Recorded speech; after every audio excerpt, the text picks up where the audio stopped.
You chose absolutely right tuning in to Rwanda Television. A very good evening to you indeed, and many thanks for joining us on tonight's edition. A sneak peek to it. These are the headlines. On Monday at Village Rugwiro, President Paul Kagame received various leaders who attended the August 11 presidential inauguration. Earlier today, King Mswati III of Eswatini, who is in Rwanda, visited the Irembo platform headquarters.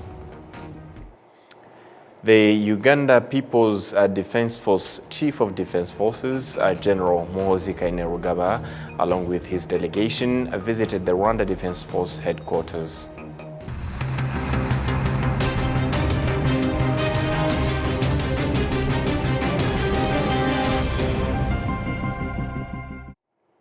Good evening to you once again. Thank you for your company tonight on Rwanda Television News. And as we started off to local matters, on Monday at Village Rugwiro, President Paul Kagame received various heads of state and other government officials who received them for discussions after they attended the August 11th presidential inauguration. Among them, President Paul Kagame met with President Denis Sassou Nguesso of the Republic of Congo, who is in Rwanda, who attended the presidential inauguration. They reviewed the status of the existing excellent relations between Rwanda and the Republic of Congo. President Paul Kagame also received President Mamadi Doumbouya of Guinea, who is in Rwanda for the presidential inauguration. President Kagame also received President Hassan Sheikh Mohammed of Somalia for an interaction on ways to enhance bilateral relations between Rwanda and Somalia. The Somali president is in Rwanda, where he attended the presidential inauguration. President Paul Kagame also received Badr Abdelati, Minister of Foreign Affairs of the Arab Republic of Egypt, who was delegated by President Abdel Fattah al-Sisi for presidential inauguration. The minister was accompanied by Professor Sir Magdi Yakub, who founded the Heart Center and launched this morning alongside an agreement between the government of Rwanda and the government of Egypt to supply medical equipment and devices for the treatment of heart disease. And moving ahead, related to the presidential inauguration, political analysts in Rwanda affirm that the officials on all levels are to take action to enclose the gap and implement what was not achieved in the NST1 and the country to fasten its development journey. Prince Manzi brings us the detailed report. Yewe Kagame Paul 11th August 2024 marked a historic milestone as Rwandans witnessed the swearing-in of their choice of president.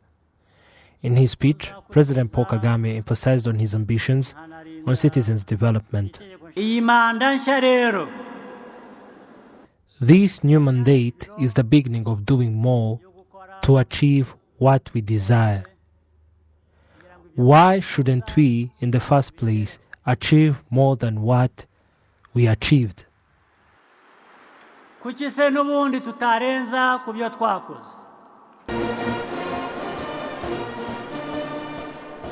With Rwanda's speedy development, political analysts find no doubt as to why Rwandans' choice for their leader is unassailable. Rwandans struggled with bad politics for a long time. We got a chance to have President Kagame, who is responsible and loves Rwandans. The essence is that a leader who prioritizes citizens and wish for their development. The country cannot develop with citizens left behind. And again, if the country develops, citizens preserve the achieved. These analysts affirm that there should be a collaboration of all levels and citizens at large to achieve what was not achieved in the previous mandate. On the other hand, analysts affirm that the election of President Kagame means a lot for addressing instabilities in the region. The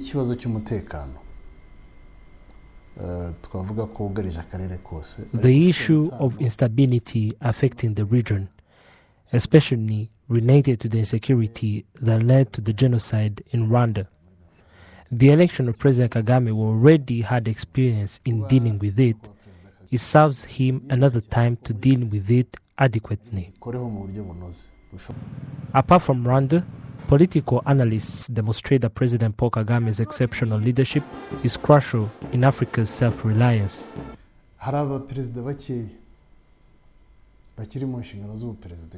There are a few leaders still in position since the establishment of African Union, so what Africa has now is President Kagame as a source of information and ideas on how to do things right towards development. Given on how he also aimed for developmental change, you always see how things continue to change on African Union level.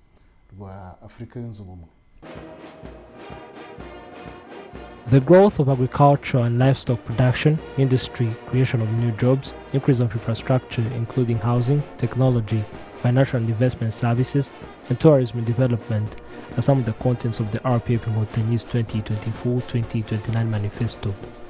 The Constitution of the Republic of Rwanda provides that from the year 2024, the term of the head of state will be 5 years and not exceeding 2 terms. Earlier today, King Mswati III of Eswatini, who is in Rwanda, visited Irembo headquarters. He interacted with the Irembo team about the efficiency of their services, including the USSD and web-based platform that provides access to various public services for both Rwandans as well as foreigners. Adam Squizera reports. Upon arriving at the Irembo headquarters, King Mswati III engaged in discussions about the range of services offered by the platform, focusing their impact on the citizens and governance. The conversation covered the functionalities of both USSD and web-based platforms, which provide access to various public services for Rwandans and foreigners alike.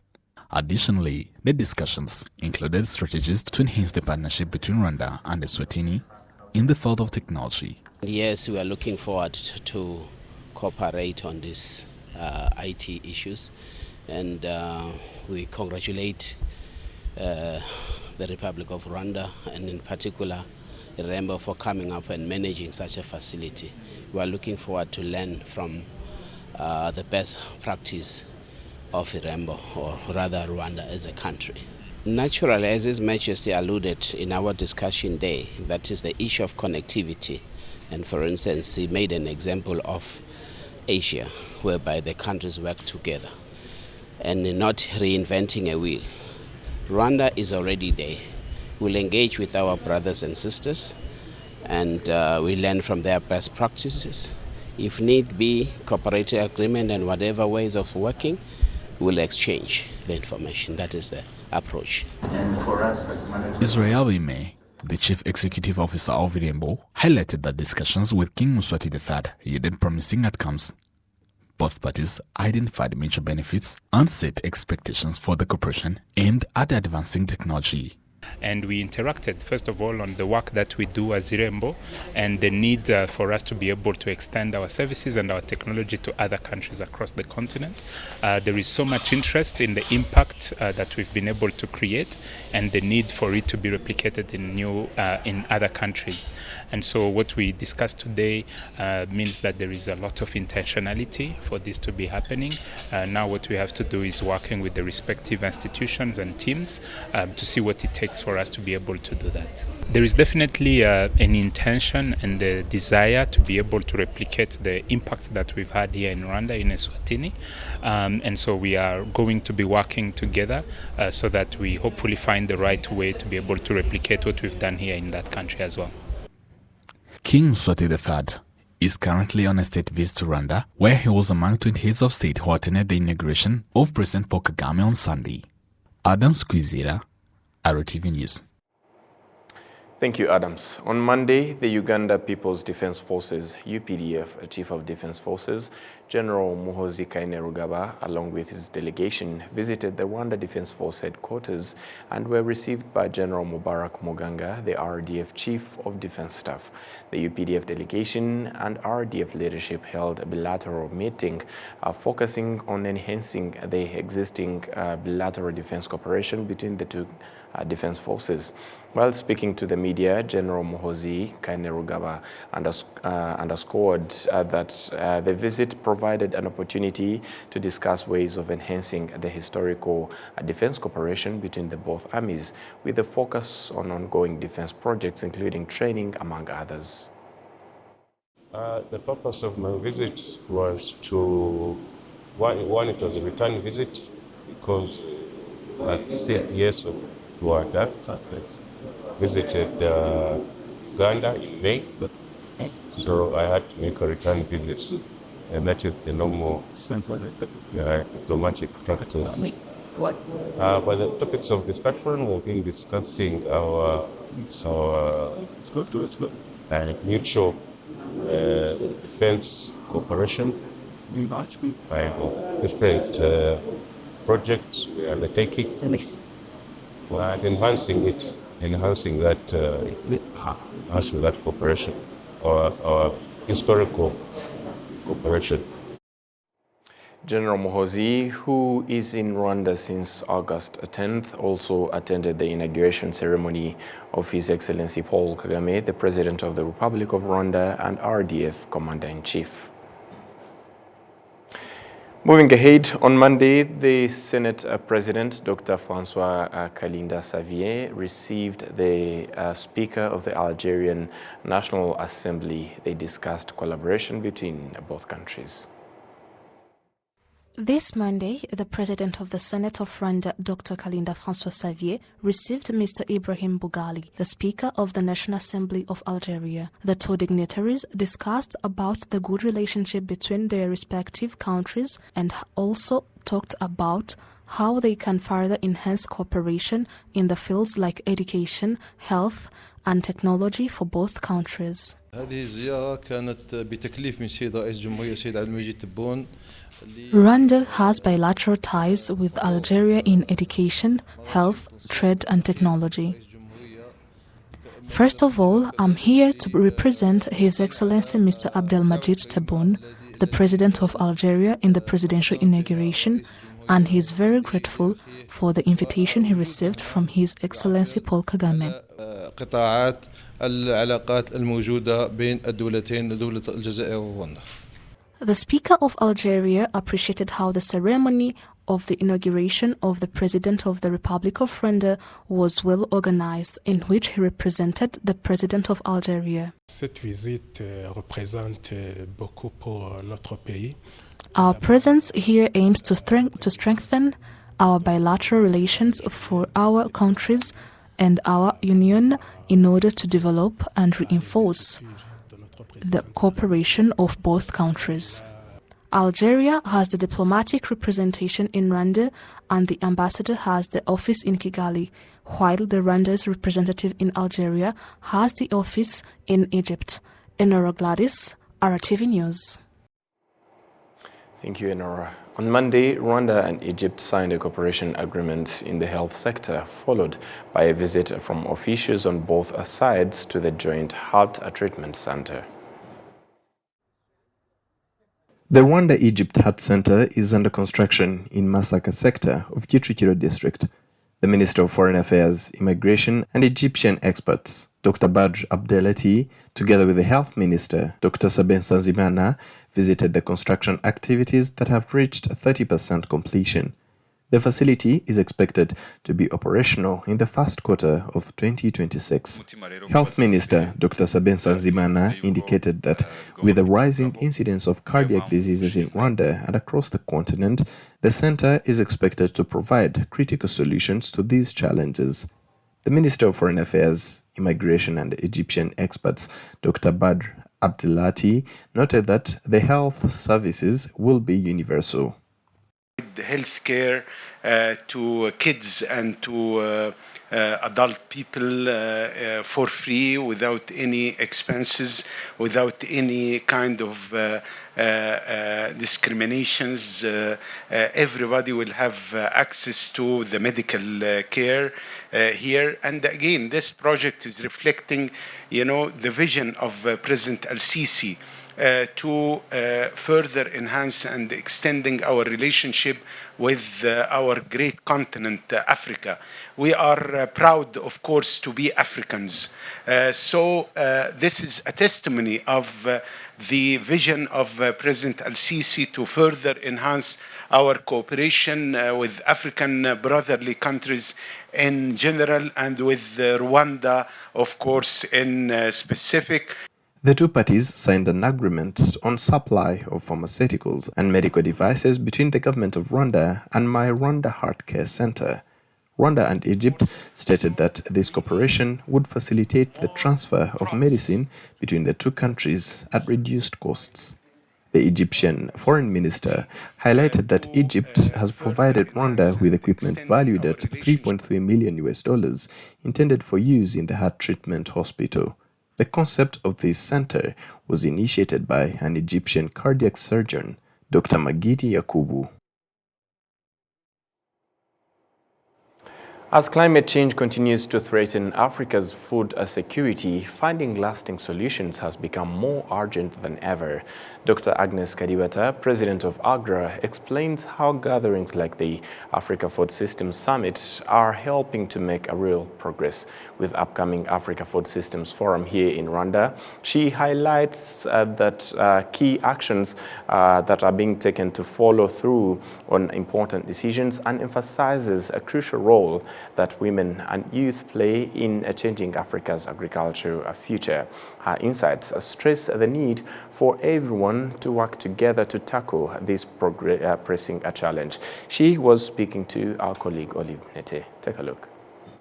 The way we look at our role is, again, creating a platform that allows everybody to come together and contribute to ideas that can be the source of how we move forward. Number one, create an opportunity for people to put resources on the table. So very practically, some of the things we've done is use the forum as an advocacy platform to advance some of the things that are critical to the African continent. So for example, one of the things that is most important now is climate change. In the last forum, we agreed that we would take the food system conversations and climate conversations in COP28, and we did. We took these conversations and made sure that they're coming together in ways that are critical and embraced by governments. We had over 160 governments embrace the whole idea of food systems transformation. So I do think that this is something that we are extremely proud of. The other thing that we did that we think is extremely important is supporting the government of Tanzania, which is where we hosted the forum. We supported the government of Tanzania to mobilize its partners, to have a program around which to mobilize its partners, and really to mobilize resources towards that program. And my chair, the chair of the AGRA board and chair of the Africa Food Systems Forum, is part of the follow-up mechanism for Tanzania to make sure that what we agree actually we deliver against. You just ended on the implementation side. Broadly, there are resolutions that are taken or recommendations that are taken in these summits that you do since 2010. How are these implementations followed upon, and how do you ensure that these things that you have recommended are put in place? So mostly when we do come together, and the type of resolutions we take, we are hoping and betting on individual governments to take these things forward. So the number of things that people come looking for, there are individual governments and individual institutions that are coming here to actually mobilize support behind different ideas that they're trying to implement. So that is one of the things that actually governments go out there, businesses go out there, they come here, they make the right connections, and they move on and get their work done. But we thought that we would go beyond that. We have now, through the Africa Food Systems Forum, put in place a mechanism for monitoring how we come together as partners. We have put in place thematic areas. So if you're one of your institution or an institution that is interested in advancing seed systems, we have partners in the Africa Food Systems Forum that are great at advancing seed systems. So how do you work with them to ensure that your country gets on top of that? How do you make sure that you get the support you need? Also, how do we make sure that the investments happen? So between one forum and the other, now we have put in place a mechanism of following up with institutions and thematic working groups to actually make sure that the things we've agreed in the forum, first of all, belong somewhere. They can be tracked to somewhere within some of the partners in the forum, number one. Number two, that we can actually track and talk about progress. And if there's no progress, then the following year we can talk about there was actually no progress in this area, and then talk about why would we not see progress in an area that we have all agreed on. So I do feel like now we have a really big opportunity to be able to show when we make progress, but also when we don't make progress, and talk about the reasons we're not making progress in some of the areas we have highlighted. So the upcoming Africa Food Systems is in September from the 2nd. What are some of the key areas that you will address, and what is the particularity of this summit this year of 2024? Yeah, so this summit here in Rwanda this year will take place 2nd to 6th of September. Our focus this year is going to be around accelerating investments in the agriculture sector.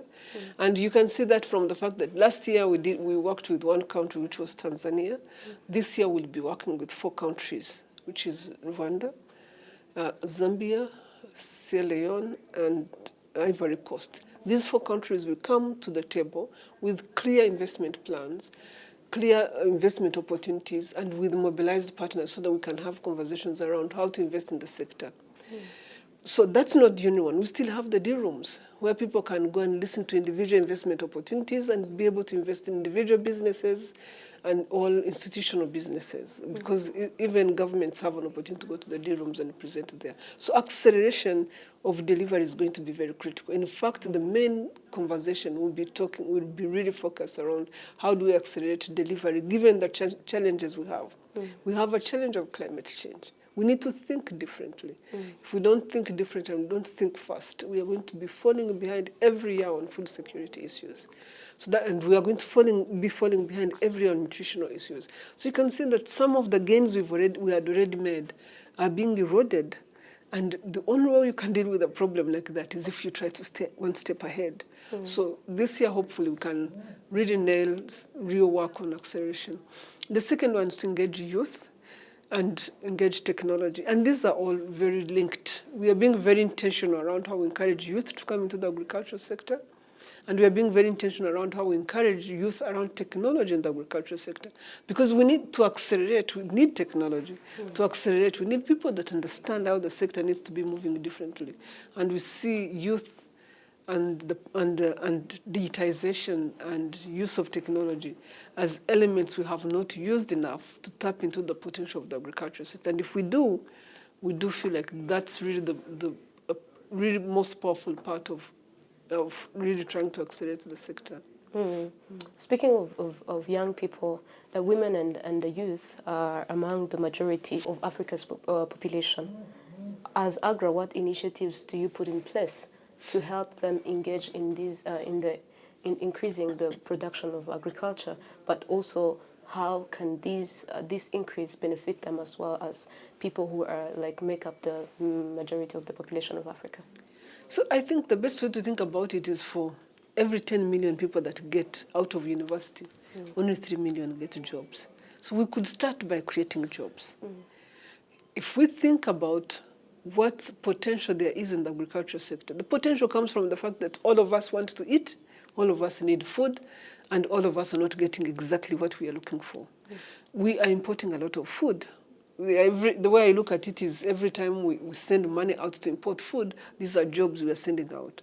So the opportunity in the sector is that we could expand the production potential of the sector that we are actually sitting on as potential. If we can realize the potential we are sitting on, then we can actually create jobs. Because if you can produce 5 metric tons where you've been producing half a ton, just think about how much you need in seeds. Just think about how much you need in fertilizers. Just think about how much you need to ensure the quality of that. Those are all jobs. Those are all jobs. And yes, you can earn money from that because we are already importing that stuff. So for me, it's how we look at expanding the sector so that it can create jobs for young people. That's number one. Number two, we also need to find the opportunities within the sector. Like I said, there are new ways of technology. People can detect pests even before they become a problem, using drones, using precision farming, using all sorts of things. And our young people seem to know this very easy. They seem to get on this type of work very easily. So creating opportunities for them to do that is something we are looking at. The other is some young people are also interested in farming. They see the opportunity to feed hundreds of people and millions of people sitting in cities that don't have farms. So these people are involved in farming themselves. So just making it possible for them to do that farming, whether it is ensuring that they have the right skills that they need to be able to do that, ensuring that they have access to funding that they need to be able to do that, ensuring that there are policies that allow them to have all the means they need, whether it is land, whether it is access to water, the means of production that you would need to have to be able to do a good job. And moving ahead, back to health matters. Globally, 14.5 million children remain unvaccinated against diseases such as diphtheria, tetanus, and pertussis. In Rwanda, 96% of the children access vaccination, and a measure aimed to protecting them from preventable diseases. This is particularly crucial as 3 out of 4 children worldwide are at high risk of contracting measles if they are not vaccinated. We have the details. In various health centers in Rwanda in the morning hours, parents have come to vaccinate their children, and teenagers came for the vaccination against cervical cancer. Residents say much has been done to facilitate the vaccination program, although there are calls for more efforts. More efforts should be put into the vaccination program. Sometimes it is difficult for mothers. If possible, doctors should vaccinate children while mothers are still in hospital.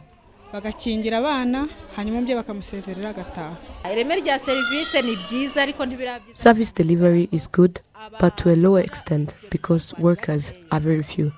The number of those who need the service is way higher than those who provide the service, which brings some hindrances. Those who provide vaccination services report that the first vaccination coverage rate is 98% nationwide, but the second vaccination coverage drops to 87%. Up to 9 months, parents bring their children for vaccination at a 95% rate, but up to 15 months, you find that it has reduced to about 78%.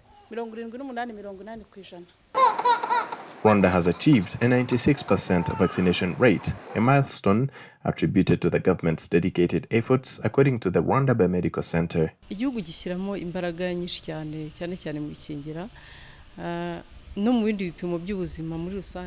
The government invests a lot of efforts into the vaccination program and other health needs. From the top government to local authorities, we get enough support. When the vaccination programs goes well, children who suffer from measles reduce, and we aim to more reduction in such cases in the future. The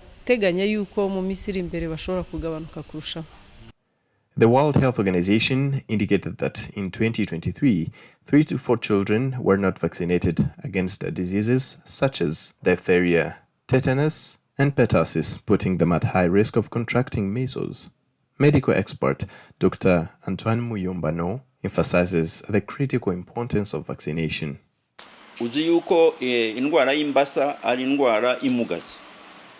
know, polio leads to disability, and we all know that the disease has vaccination. Parents should always take their children for vaccination against polio and other diseases like measles. In that case, children are immune from such diseases. It has become evident that since the introduction of the vaccine, polio is almost no more in Rwanda. This is why we always say prevention is better than cure. The World Health Organization statistics indicate that in 2023, diphtheria, tetanus, and pertussis immunization coverage stalled at 84%, equivalent to 108 million people. However, the number of children who did not receive a single dose of the vaccine increased from 13.9 million in 2022 to 14.5 million in 2023. More than half of the unvaccinated children live in the 31 countries with fragile, conflict-affected, and vulnerable settings where children are especially vulnerable to preventable diseases because of disruptions and lack of access to security, nutrition, and health services. Additionally, 6.5 million children did not complete their third dose of the DTP vaccine.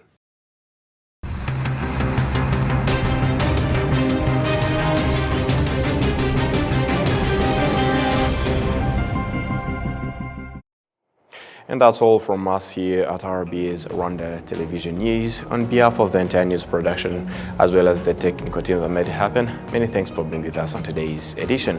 Up until next time, stay safe, and we wish you a great and fruitful week ahead. Goodbye.